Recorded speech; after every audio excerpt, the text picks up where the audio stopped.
School में admission का test नहीं क्लियर हुआ, 10वीं में 52% आए, आईआईटी में एडमिशन ही नहीं हुआ, 3 अटेम्प्ट बर्बाद कर दिए और उसके बाद भी एसडीएम बनकर माना।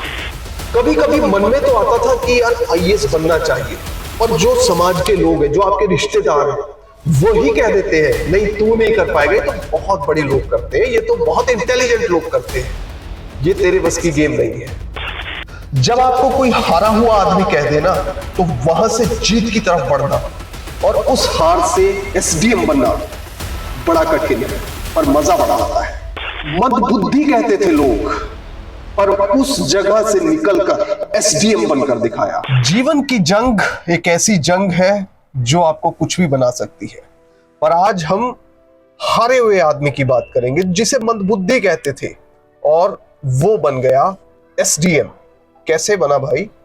सब लोग पागल कहने लगे, सब कहने लगे इसका दिमाग चल गया है, कोई कहता दिमाग कम है, और वहां से एसडीएम बनने का सफर, लाल बत्ती का सफर उसने कैसे तय किया, बहुत ही दिलचस्प कहानी है। नमस्कार, मैं हूं गुरमीत सिंह और आज राहुल सिन्हा की बात करेंगे जो बिहार प्रदेश में एसडीएम के पद पर तैनात है। राहुल सिन्हा बचपन से पढ़ने में बहुत ही एवरेज से भी एक नीचे के विद्यार्थी थे, ये वो भी जानते थे, पर छोटे होते एक सपना पाला था कि यार लाट साहब बनना है, कलेक्टर बनना है, डिप्टी कलेक्टर बनना है, क्योंकि लाल बत्ती बचपन में ही देख ली थी आते जाते। अब हुआ यूं कि परीक्षा की तैयारी करते रहे, नहीं हुआ कहीं सिलेक्शन। तो ये कहानी आपने बहुत सुनी होगी, मगर ऐसी कहानी नहीं सुनी होगी कि परीक्षा का फॉर्म तो भरते थे मगर पेपर देने ही नहीं जाते थे डर के मारे, क्योंकि लोगों ने ये फैला रखा था कि भाई तू तो मंदबुद्धि है, तेरे तो दिमाग कम है, तू नहीं कुछ कर सकता जीवन में। इसी चीज ने उन्हें एक ऐसी मोटिवेशन दी, मतलब डिस्करेज करने वाले लोगों से भी उन्होंने मोटिवेशन ली और बन गए पीसीएस अधिकारी। बचपन की बात करते हैं। राहुल छोटे थे और छोटे होते हुए स्कूल में एडमिशन होता था। पिता एसबीआई में अधिकारी थे, मैनेजर थे, सीनियर मैनेजर थे, तो ट्रांसफर हो जाती थी। ट्रांसफर के बाद नए स्कूल में एडमिशन लेना था। एडमिशन के लिए जब टेस्ट दिया, एडमिशन टेस्ट जिसे बोलते हैं, तो वो टेस्ट क्लियर ही नहीं हुआ। दूसरे स्कूल में टेस्ट दिया, वो भी क्लियर नहीं हुआ। तीसरे स्कूल में टेस्ट दिया, वो भी क्लियर नहीं हुआ। किसी तरह से चलो स्कूल की गाड़ी तो चली, क्योंकि स्कूल में एडमिशन कहीं ना कहीं मिलना ही था। फिर करते करते करते 10वीं की परीक्षा आई। 10वीं की परीक्षा में, जिसमें हम सोचते हैं कि बहुत ज्यादा नंबर होने चाहिए, 90%, 98, 95, कंपटीशन बहुत ज्यादा है मार्केट में, और आईएएस बनने के लिए, पीसीएस बनने के लिए तो कहते हैं कि भाई तुम एक्स्ट्रा ऑर्डिनरी स्टूडेंट होने चाहिए, बहुत ज्यादा पढ़ने वाले विद्यार्थी। तो 10वीं की परीक्षा हुई, रिजल्ट आया, नंबर थे 52%। पिताजी किसी को बता भी नहीं पा रहे थे। फोन आया लोगों का तो उनको बताते हुए शर्म आ रही थी कि मेरे लड़के के 52% नंबर आए हैं, 52%। इसके बाद 12वीं हुई। 12वीं से पहले जो है 10वीं तो हो गई, ठीक है। 10वीं के बाद फिर एक सफर था, एक इंजीनियरिंग की पढ़ाई को लेकर। इंजीनियरिंग में एडमिशन चाहिए था। इंजीनियरिंग में एडमिशन को लेकर कोटा जाने के लिए पिताजी से कहा। पिताजी ने कहा चलो ठीक है तो अपना बेटा ही, कोटा भेज देते हैं, वहां आईआईटी के लिए तैयारी करेगा। बहुत वहां पर गए, फीस भी लगी, तैयारी भी करी, नहीं हुआ सिलेक्शन। पहला साल बर्बाद। फिर अगले साल पिताजी को यह कहा कि पिताजी एक मौका और दे दीजिए, मैं इस बार सिलेक्शन लेकर दिखाऊंगा और मैं आईआईटी में जाऊंगा। पिताजी ने कहा कोई बात नहीं, मेरा बेटा है, मैं पैसे दूंगा। पैसे दिए, कोटा में तैयारी की, फिर पूरा साल पढ़े, बहुत मेहनत करी, और उसके बाद भी नहीं हुआ सिलेक्शन। जब रिजल्ट आया तो बहुत डर लगा। पिताजी का फोन आया, पिताजी को बोला कि इस बार भी सिलेक्शन नहीं हुआ। अब तीसरी बार के लिए बोलने की हिम्मत नहीं थी, मगर फिर भी कहा पिताजी आखिरी चांस मुझे दे दीजिए, आखिरी चांस, उसके बाद जो कहेंगे वो मैं करूंगा, एक बार और। पिताजी ने कहा चलिए कोई बात नहीं, एक बार और मौका देते हैं। फीस लगी, दिन रात पढ़ाई करी, बहुत ज्यादा डट कर पढ़ाई करी, एम टारगेट सेट कर लिया कि मुझे आईआईटी में जाना ही जाना है। और वो एम सेट करने के बाद जब पूरा साल गुजरा, पेपर हुए, उसमें भी नहीं हुआ। और जब इस बार सिलेक्शन नहीं हुआ तो ये बच्चा डर गया, घबरा गया कि अब मैं जीवन में फेल हो चुका हूं, अब मैं आगे कुछ भी नहीं कर सकता। पिताजी को बताया, पिताजी भी बहुत निराश। इसके बाद घर वापस आना पड़ा। घर में फिर एक प्राइवेट कॉलेज में एडमिशन लेने की सोची, प्राइवेट कॉलेज से इंजीनियरिंग करी। अब इंजीनियरिंग के बाद एक जो कैंपस प्लेसमेंट होती है उसमें बैठने के लिए कंपनियां आने लगी। अब उन कंपनियों का बेसिक क्राइटेरिया इंटरव्यू में बैठने का यही होता था कि भाई कम से कम 10वीं 12वीं में 60% नंबर चाहिए। लड़के के थे 10वीं में 52% नंबर, तो 90% जॉब्स में वो इंटरव्यू में बैठ ही नहीं पाया। उसके बाद जो 10% जॉब्स बची उसमें भी उसने पूरा जोर लगाया और एक पीएसयू में उसका सिलेक्शन हो गया, पब्लिक सेक्टर अंडरटेकिंग में, यानी कि ये भी एक अर्ध सरकारी नौकरी कह सकते हैं, उसमें सिलेक्शन हो गया।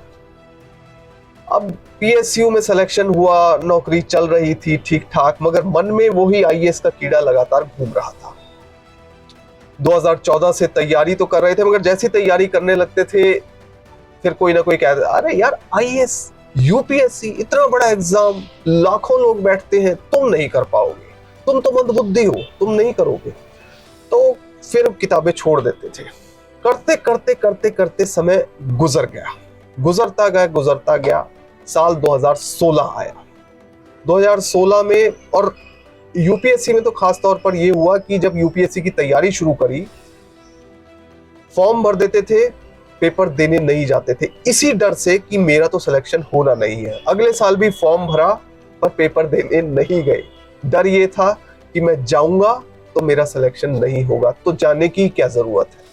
तो इस तरह करते करते करते यूपीएससी के अटेम्प्ट निकल गए। बीपीएससी का फॉर्म निकला 2016 में, तो बीपीएससी का फॉर्म उन्होंने सोचा कि जिंदगी, क्योंकि ओवर एज भी हो चुके थे, स्टेट्स में पीसीएस की उम्र जो एलिजिबिलिटी क्राइटेरिया उसमें ज्यादा है, यूपीएससी में 32 है तो स्टेट में 35 है, तो 34-35 साल उम्र हो चुकी थी। अब 34-35 साल की उम्र में, 34 साल की उम्र में आपसे तो एक्सपेक्ट किया जाता है कि आपका परिवार है ना, आगे आपको चलाना है, नौकरी देखिए।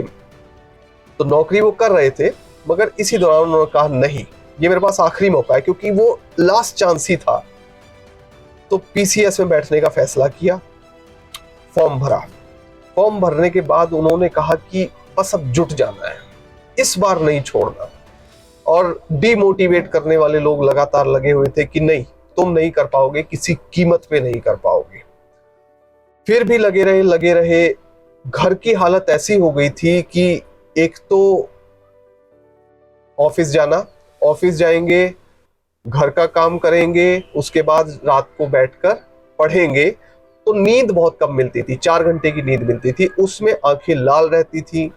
सोचता ये था कि किसी तरह से साल निकल जाए, ये पेपर क्लियर हो जाए तो जीवन बदल सकता है।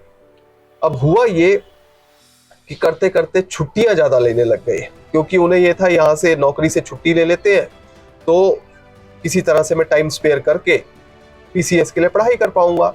अब भाई वो छुट्टियां लेते लेते कंपनी ने सैलरी देना बंद कर दिया। कंपनी ने कहा ये तो छुट्टियां इतनी लेता है, इसकी तो इंक्वायरी कराई जाए कि ये छुट्टियां इतनी लेता क्यों है, क्या कारण है, कहां जाता है, बताता क्यों नहीं है। कंपनी ने, पीएसयू ने उसे सैलरी देना बंद कर दिया। एक तरफ से तो यहां से फंसा, दूसरा ये कि आखिरी चांस था, अगर इस बार भी सिलेक्शन नहीं हुआ तो पूरी जिंदगी के लिए मंदबुद्धि का टैग सिर पर लेकर घूमना पड़ेगा, क्योंकि हर आदमी बेइज्जती करता था। अब हालत ये थी, एक तरफ सैलरी नहीं थी, पैसा नहीं था, सपोर्ट भी घर वाले कहां तक करते। तीसरा, घर को, अपने आप को मोटिवेट करने के लिए जहां जहां वो जाते थे, एक तो कमरे तक सीमित, दूसरा कमरे से टॉयलेट जा रहे हैं या किचन जा रहे हैं तो हर जगह नोट्स लगा दिए, हर जगह। इस दीवार पर देखूं तो इस दीवार पर भी नोट्स ही दिखाई दे, इस दीवार पर देखूं तो इस दीवार पर भी नोट्स ही दिखाई दे। बड़ा इंटरेस्टिंग ये समय गुजरता गया। कई बार रोना भी आया, डिमोटिवेट भी हुए, मगर कहा कि इस बार शुरू कर दिया है तो इसको अंजाम तक पहुंचाना ही है। प्री क्लियर हुआ, उसके बाद मेंस के लिए जुट गए। मेंस के लिए जुटे तो आंसर राइटिंग की प्रैक्टिस करनी थी, लिखना था। दो दो पेपर एक दिन में किए। अब वो करेंगे तो उंगलियों में निशान पड़ गए, नील पड़ गए, जिसे कहते हैं नील पड़ गए। बिल्कुल लिखते लिखते सुबह से शुरू होना, शाम तक लिखना, सुबह से शुरू होना, शाम, पागलों की तरह, जिसे क्रेज कहते हैं। मेंस भी क्वालिफाई हो गया।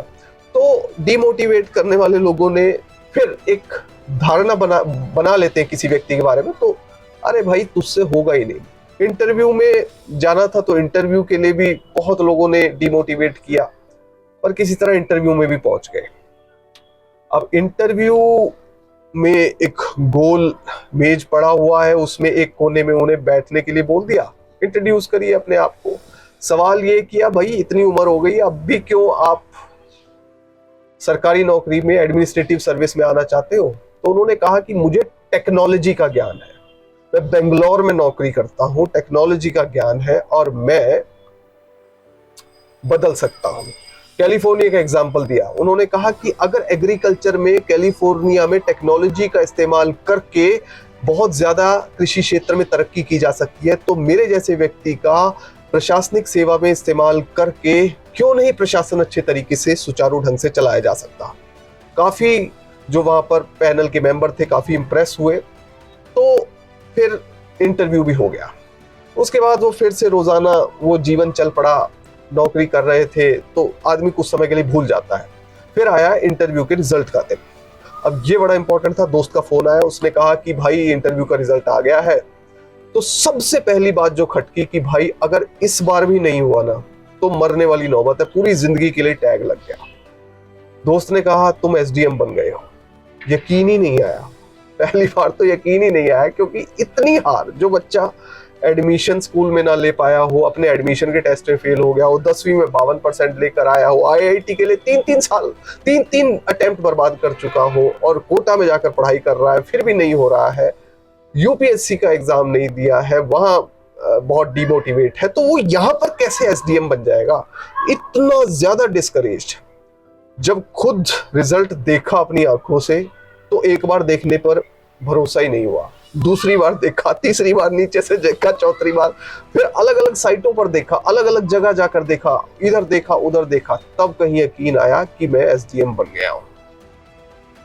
तो अगर आप डीमोटिवेशन में से भी मोटिवेशन ढूंढेंगे तो मोटिवेशन आपको मिल जाएगी। बस ये है कि आपकी सोच कैसी है। सोच पॉजिटिव रखनी है, पॉजिटिव रखेंगे तो जीवन भी पॉजिटिव हो जाएगा। एक एग्जांपल यहां पर देना चाहूंगा। चीता 120 किलोमीटर प्रति घंटे की स्पीड से दौड़ता है, तकरीबन, और हिरन उससे 1/3 मतलब कि 40 किलोमीटर प्रति घंटे की स्पीड से दौड़ता है। 1/3 का फर्क है। हिरन बहुत धीरे जबकि चीता बहुत तेज दौड़ता है। पर जब चीता हिरन को पकड़ने के लिए पीछे से चेज करता है तो हिरन उससे भी तेज दौड़ता है, यानी 120 किलोमीटर प्रति घंटे की रफ्तार से भी ज्यादा तेज दौड़ता है हिरन। तो क्या है क्रक्स ऑफ द स्टोरी? यह है कि जब आपके मन में डर हो, भय हो या कुछ करने का संकल्प हो तो आप उस टारगेट को सेट करते हैं और उसको पूरा भी करते हैं। एक और उदाहरण देखिए। गैस को आप जलाइए, ऊपर पानी रखिए और थोड़ी देर बाद बंद कर दीजिए, फिर जलाइए, फिर बंद कर दीजिए, फिर जलाइए, फिर बंद कर दीजिए। करते रहिए, 10 साल तक करते रहिए, पानी गर्म नहीं होगा। इसी तरह से ये परीक्षा है, ये जीवन है। इसमें सफलता तभी मिलेगी जब इस आग में तपोगे, 100% अपना दोगे, कोई प्लान बी नहीं रखोगे। जब भी परीक्षा की तैयारी करनी है, टेस्ट पेपर लेना है, जरूरी है, अच्छे से तैयारी करनी है। उसके साथ ही जो संघर्ष है इसको अपनी एक चुनौती समझो, क्योंकि इसके बाद बेड़ा पार हो जाएगा। उसके बाद सारे लोग, जब लाल बत्ती लेकर आप घूमोगे ना, उसके बाद वही लोग जो आपको डिमोटिवेट कर रहे थे वो ही आपको कहेंगे, देखा हमने तो कहा था कि ये एक दिन कुछ बनेगा, हम तो वैसे ही ताने मारते थे, हंसी मजाक में कहते थे। तो इस तरह की चीजें आपके साथ होंगी। तो अगर आपको सक्सेस हासिल करना है तो किसी भी तरह से अपने आप को डिमोटिवेट नहीं करना। जो रैंक 1 होल्डर है ना, उसको भी अपने में से एक समझना है, अपने जैसा ही समझना है। अगर आपने रैंक 1 को रैंक 1 समझ लिया और अपने आप को 0 समझ लिया, उसी दिन ही गेम खत्म हो गई, समझ लीजिए। तो आगे बढ़ने के लिए हमेशा सकारात्मक सोच रखिए। जय हिंद।